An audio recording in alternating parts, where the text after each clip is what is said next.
लुट्टन सिंह पहलवान बनता है, पहलवान बनने के बाद किस प्रकार से वो मेले में जाकर के लड़ता है,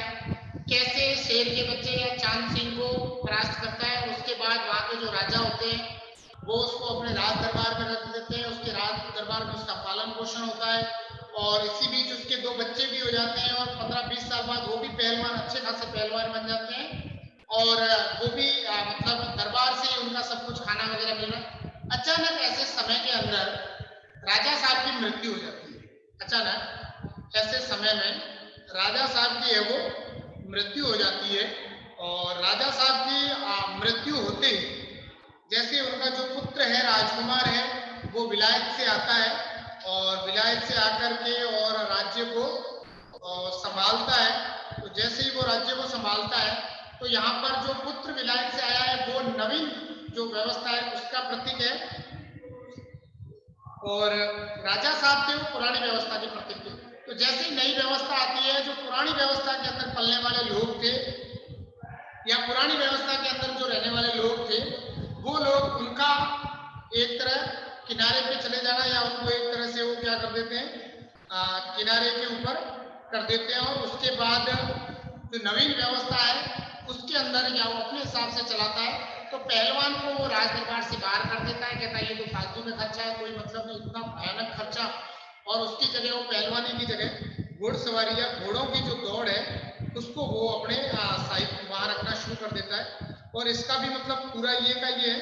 तो ये एक प्रकार से अपन इसको कह सकते हैं कि ये सभ्यता के नाम पर एक नई व्यवस्था है जो थोपी जा रही है। सभ्यता के नाम पर एक नई व्यवस्था है जो थोपी जा रही है और ये व्यवस्था क्या है कि भारत के ऊपर इंडिया की छा जाने, यानी हम भारतीय सभ्यता के जो लोग थे उनके ऊपर जब हमारे ऊपर हमारा देश आजाद हुआ और कुछ लोगों ने उसको भारत नहीं कह करके इंडिया कहना शुरू किया, तो इंडिया की एक जो साइकोलॉजिकल सोच थी, इंडिया का जो एक चारों तरफ से परिवेश था, वो परिवेश जब हमारे ऊपर थोप लिया गया तो उसको मतलब किस प्रकार से वो गरीबों की किस प्रकार से स्थिति हो गई, कैसे मतलब गरीब जमीनी व्यवस्था थी वो पूरी तरह से पलट गई, किस प्रकार से उनके यहाँ रोजी रोटी पाने वाले लोगों के ऊपर इतना बड़ा संकट आ गया कि अब वो अपने जीवन के अंदर किस प्रकार से रह पाएंगे या कैसे रह पाएंगे। तो ये उस समय बहुत बड़ी समस्या जिसको कह सकते हैं या फिर अपन ये कह सकते हैं बहुत बड़ी विषमता थी जो इनके सामने आकर के और खड़ी हो जाती है। और उसके बाद लुट्टन जो है लोक कलाकार के आसन से उठाकर पैर पटकने के लिए हाय तोबा करने वाली मतलब निंदिया एक प्रकार से बेबस हो जाता है, गांव जाता है, उसका जीवन किस प्रकार से होता है, तो वो किस प्रकार की स्थिति और फिर वो जैसे गांव में रहता है और गांव में रहते रहते ही उसके गांव में 2 खतरनाक बीमारियों का आगमन होता है जिसके अंदर हैजा और मलेरिया, सारा गांव मर रहा होता है। उसके बाद की क्या स्थिति है अब हम वहां से आगे बढ़ते हैं, ठीक है।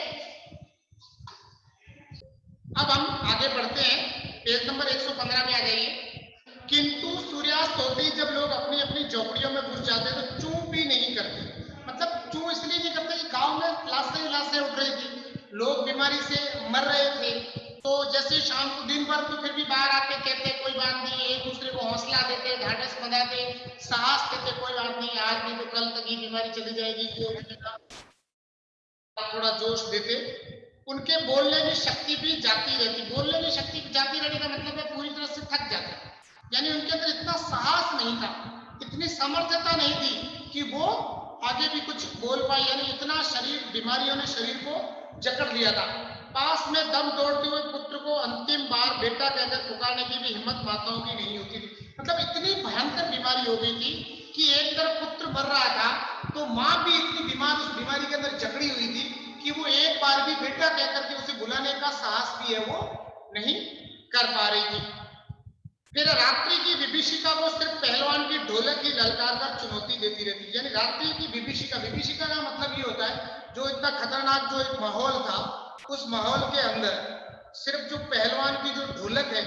वही चारों तरफ से बजती रहती थी। और मतलब विभीषिका मतलब एक जो भयानक दृश्य कह सकते हैं अपन, बहुत खतरनाक दृश्य कह सकते हैं, उसके अंदर सिर्फ एक पहलवान की ढोलक थी जो बजती रहती थी और उनको एक प्रकार से वो साहस देती रहती थी, हौसला देती रहती थी कि किस प्रकार से तुम्हें साहस और हिम्मत रख करके और चुनौतियों का सामना करना है। पहलवान संध्या से सुबह तक, संध्या से सुबह तक, चाहे जिस ख्याल से ढोलक बजाता हो, मतलब उसका चाहे कोई भी उद्देश्य हो, किसी भी उद्देश्य से ढोलक बजाता हो, किंतु गांव के अर्धमृत, अर्धमृत का मतलब आधे मरे हुए, औषधि उपचार पथ्य विहीन प्राणी, यानी औषधि उपचार का मतलब जिनका इलाज नहीं हो रहा था या फिर मतलब जैसे तैसे थोड़ी बहुत हो रही थी, ऐसे जो लोग थे उनको वो प्राणियों में वो संजीवनी शक्ति ही भरती थी, मतलब उनको जोश देता था। जोश क्या था कि जैसे ढोलक लगातार बज रही है, जैसे ढोलक लगातार बज रही है, वैसे हमें भी क्या करना है, संघर्ष करना है, यानी हमें भी निरंतर उसी प्रकार से क्या करते जाना है, संघर्ष करते जाना है। जीवन के अंदर संघर्ष ही है वो सब कुछ है। बुढ़े बच्चे जवानों की शक्तिहीन आंखों के आगे दंगल का दृश्य नाचने लगता, मतलब उनको ये लगता किस प्रकार से जब दंगल होता था, पहलवान लड़ते थे, तो पहलवान जीतने के लिए कितनी ताकत लगाते थे, वो दृश्य सामने आ जाता। यानी नीचे गिरा हुआ पहलवान भी अपने आप को ऊपर उठाने के लिए, अपने आप को ऊपर उठने के लिए पूरा जोर आजमाइश कर रहा था, पूरी तरह से वो लड़ रहा था। शक्तिहीन आंखों के आगे दंगल का दृश्य नाचने लगता था। स्पंद शून्य, शक्ति शून्य स्नायु में भी बिजली दौड़ जाती थी। अब स्नायु का मतलब होता है नसें, स्नायु का मतलब क्या होता है, नसें। शरीर के अंदर जो नसें होती है ना, खून को लाने ले जाने के लिए, वो ठीक है। और स्पंद शक्ति शून्य यानी धड़कन की शक्ति रही, ठीक है। स्पंदन का मतलब क्या होता है, धड़कन, यानी जिनकी धड़कन भी नहीं चल रही है, जिनकी नसें भी काम नहीं करती, वो जब ढोलक की आवाज सुनते थे तो उनके अंदर एक प्रकार से जोश आ जाता था, एक प्रकार से धड़कन बढ़ जाती थी और एक प्रकार से बिजली की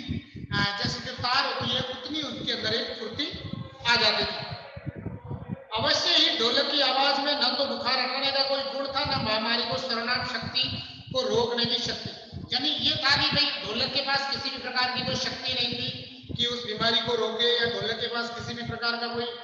इतना प्रयास या वगैरह इतनी औषधि नहीं थी कि बीमारी को रोके। लेकिन फिर भी जो ढोलक था वो एक संवेदनात्मक तरीके से कह सकते हैं, एक साहस देने का काम कर रहा था, संवेदनात्मक तरीके से ये कह सकते हैं लोगों के अंदर जोश भरने का काम है वो कर रहा था। शक्ति ही रोकने की शक्ति पर इसमें संदेह नहीं कि मरते हुए प्राणियों को आंख मूंदते समय कोई तकलीफ नहीं होती, मृत्यु से वे डरते नहीं, यानी उनको किसी भी प्रकार की कोई तकलीफ नहीं होती और वे मृत्यु से किसी भी प्रकार डरते नहीं थे। यानी उनको जोश और जो जुनून होता था वो मिलता रहता था, उनको ये शक्ति मिलती रहती थी कि भले कैसा भी मृत्यु निश्चिंत है, जैसे दो लड़ने में एक की हार निश्चित है, वैसे मृत्यु निश्चिंत है, इसीलिए उससे डरना नहीं है, बल्कि उसके लिए हमें क्या करना है, संघर्ष है वो करना है। जिस दिन पहलवान के दोनों बेटे क्रूर काल की चपेटाघात में पड़े, क्रूर काल का मतलब होता है खतरनाक जो काल है, उसके अंदर पहलवान के जो बेटे हैं वो पूरी तरह से चपेट में आ गए और उनका भी क्या हो गया, देहांत हो गया। असम्य वेदना से छटपटाते हुए दोनों ने कहा था, बाबा उठा पटक दो वाला ताल बजाओ। यानी जब वो छटपटा रहे थे तब उन्होंने कहा था कि बाबा उठा पटक वाला ताल बजाओ, यानी उठा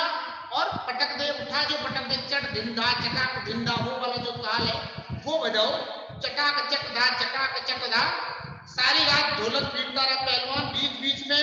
पहलवानों की भाषा में उत्साह भी बता, मारो बहादुर मारो बहादुर, मतलब उनको जोश दे रहा था कि इस बीमारी से तुम्हें हारना नहीं है, मारो उठो, यानी एक प्रकार से आंतरिक जो शक्ति है, साहस है, वो बनाने का काम कर रहा था। प्रातःकाल उसने देखा उसके दोनों बच्चे जमीन पर निष्पन्न पड़े हैं, यानी सुबह जब उसने देखा कि अब उसके जो दोनों बच्चे हैं वो जमीन के ऊपर क्या पड़े हैं, निष्पन्न। निष्पन्न का मतलब होता है भावहीन, या बिना किसी हरकत के, या फिर भावहीन,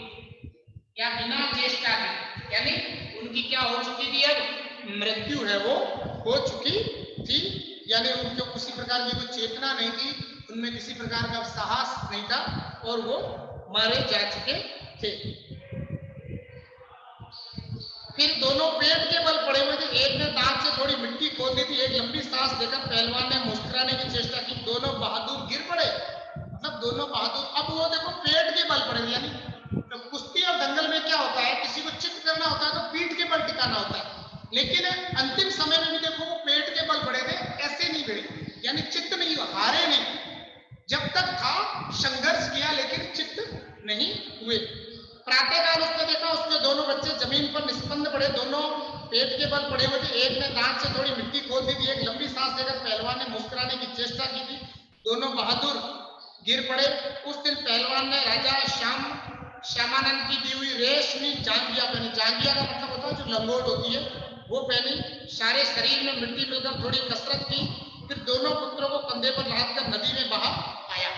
फिर दोनों पुत्रों को उसने लिया, कंधे के ऊपर उठाया और फिर ले जा करके और नदी के अंदर उसको क्या कर दिया, उसने बहा दिया। लोगों ने सुना तो दंग रह गए, कितनों की हिम्मत टूट गई। तो लोगों ने सुना तो दंग रह गए, इतना मतलब इतना हृदय मजबूत, इतना उसका साहस कि अपने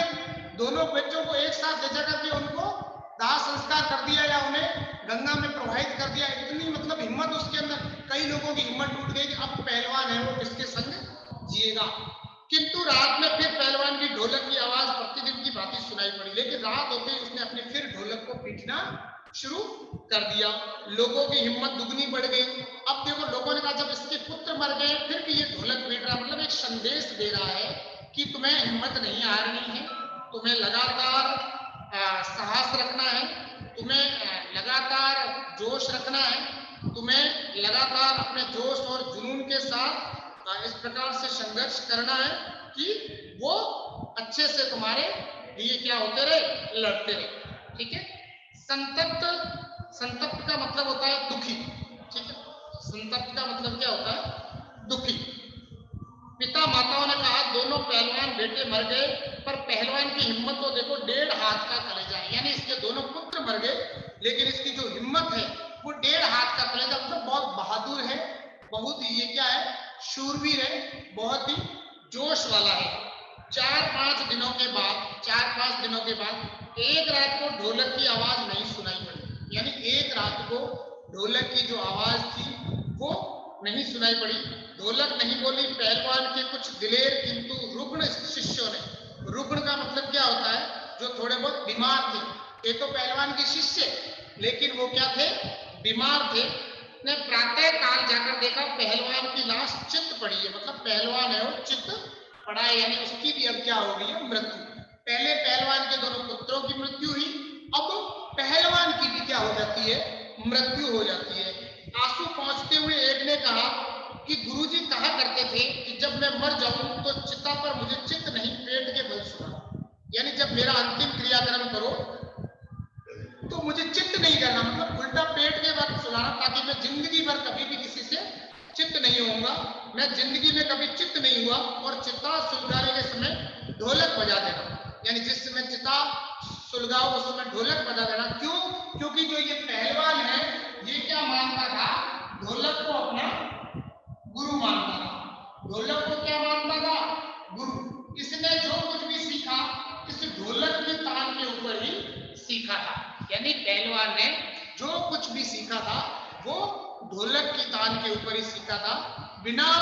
गुरु के सीखा था, कोई सिखाने वाला नहीं था, लेकिन ढोलक की तान को इसने अपने जीवन में उतारा, ढोलक की तान को इसने समझा, ढोलक की तान से इसने कुछ शब्द गढ़े और उन्हीं के सारे अपने आप का जोश बढ़ाता, वही शब्दों को समझ करके और नए जुनून के साथ वो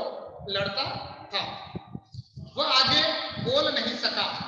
यानी इस प्रकार से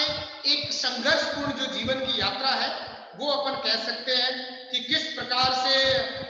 उसने अपनी जोश और जुनून के अंदर पूर्ण रूपेण कितनी हिम्मत होगी उसमें अंदर, कितना उसमें साहस होगा, कितनी उसने बहादुरी दिखाई होगी कि किस प्रकार से वो पूरी तरह से अपने आप को कितना जोश और जुनून के साथ वो लड़ा होगा। तो ये अपने आप में एक जिसको कह सकते हैं कि एक इतना जुनून था उसके अंदर कि जिससे वो लड़ा और लड़कर के और उसने एक लोगों को ये संदेश दिया कि विषम से विषम समय के अंदर भी अगर हम संघर्ष और साहस से कोई भी काम करते हैं तो हम विषम से विषम परिस्थितियों में भी संघर्ष कर सकते हैं। तो ये एक प्रकार से तो ये कहानी जो है ये हमारे को ये संदेश देती है कि किस प्रकार से जीवन के अंदर विषमताओं के अंदर भी हमें किसी भी प्रकार से हार है वो नहीं माननी चाहिए। यानी विषमताओं के अंदर भी हार नहीं माननी चाहिए। और दूसरी जो सबसे महत्वपूर्ण बात है वो ये है कि जब सत्ता परिवर्तन होता है, जब सत्ता परिवर्तन होता है तो उसके बाद किस प्रकार से विकास होता है। उससे पहले जैसे भारत में जो विकास था गांवों के माध्यम से था, जैसे ही भारत के अंदर सत्ता परिवर्तन हुई, विकास है वो क्या हो गया, शहरों के अंदर होना शुरू हो गया। शहर किसके प्रतीक बन गए, इंडिया के प्रतीक बन गए। गांव किसके प्रतीक रह गए, भारत के प्रतीक रह गए। यानी भारत है वो पिछड़ता चला गया और इंडिया है वो आगे बढ़ता चला गया। लेकिन इस भारत में पिछड़ते हुए बहुत सारे लोगों ने अपने आप को खपा दिया, बहुत सारे लोग अपना रोजगार गवा बैठे, बहुत सारे लोगों की ऐसी परिवार ले लिए गए, बहुत सारे लोगों के सामने जीवन मरण का जो एक संकट था वो खड़ा हो गया, अपने जीवन को बचा लेने का। तो ऐसे जीवन का ये संदेश देने वाली फणीश्वर नाथ रेणु की एक बहुत अच्छी आंचलिक कहानी है, एक अंचल विशेष के अंदर या एक ग्रामीण क्षेत्र की एक अच्छी कहानी है, जो जीवन के अंदर संघर्ष करने और आजादी के बाद किस प्रकार से भारत का प्रतिशरूप था, विकास किस प्रकार से शहर केंद्रित हो गया था और हम किस प्रकार से ग्रामों को पिछड़ते हुए देखने लगे। इंडिया और भारत का जो एक अलग सत्ता परिवर्तन की जो कहानी है उसको यहाँ पर